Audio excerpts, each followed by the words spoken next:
Hey everybody. So just finishing up some last minute improvements on the farm.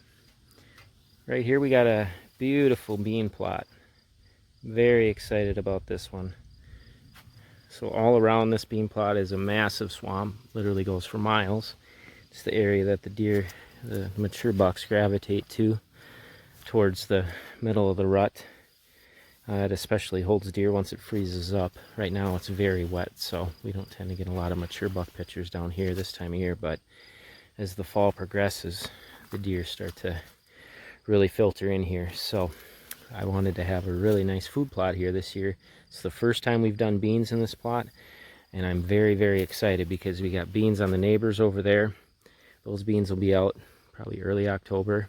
We got corn right here, which will likely stay up in probably up through the mid to late rut. It just doesn't seem like it dries down enough for them to get it out before rifle season. It's normally standing through rifle season, which is the second week in November in Minnesota.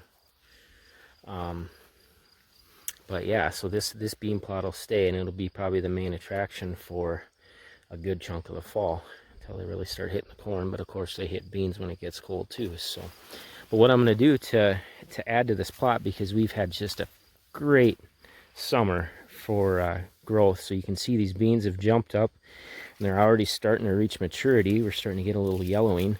So the deer likely won't be on these beans early, which is fine because, like I said, early in the season, the bow season, the deer just aren't down by the swamp. So we don't tend to hunt down here a whole lot.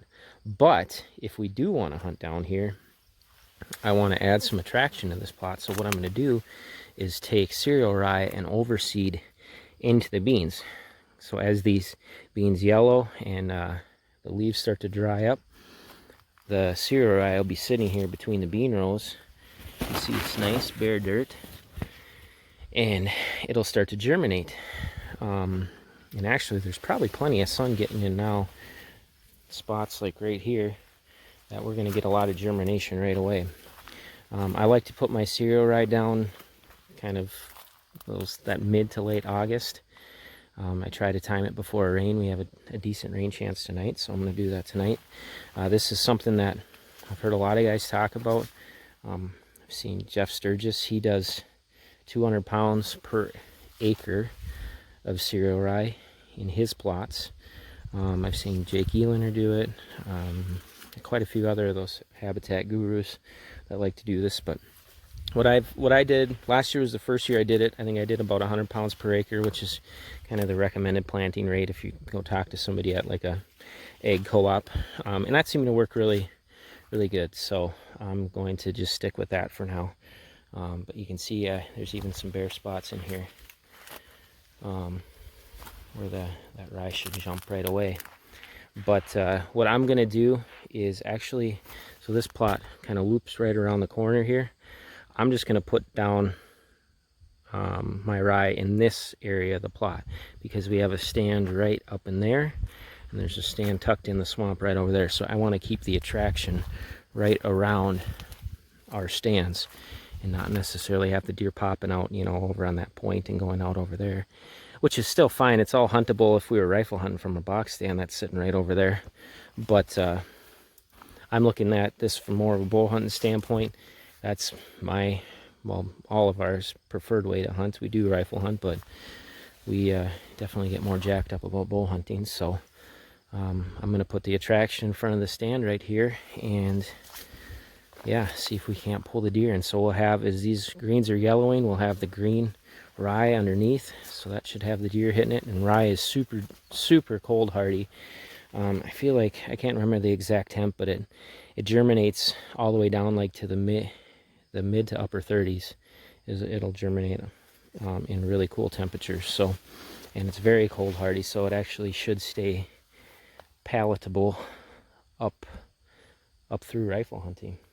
So, but that's the plan today. Here's the setup, and I'll just go and grab my cereal rye, winter rye, whatever you want to call it, and broadcast it right into the beans and let nature do its thing. So All right, I think I'm going to check back in. I got one other plot I'm going to do this in, so I want to show that too.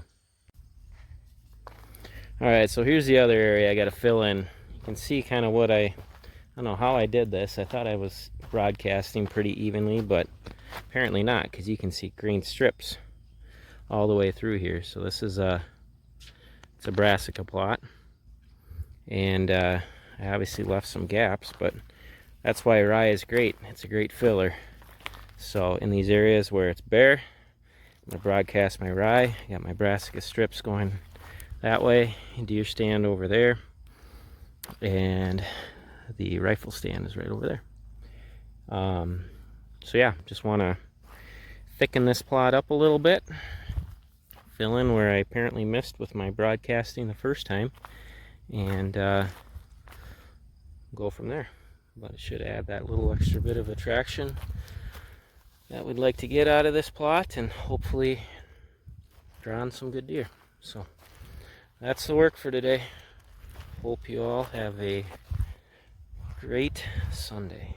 Take care and God bless.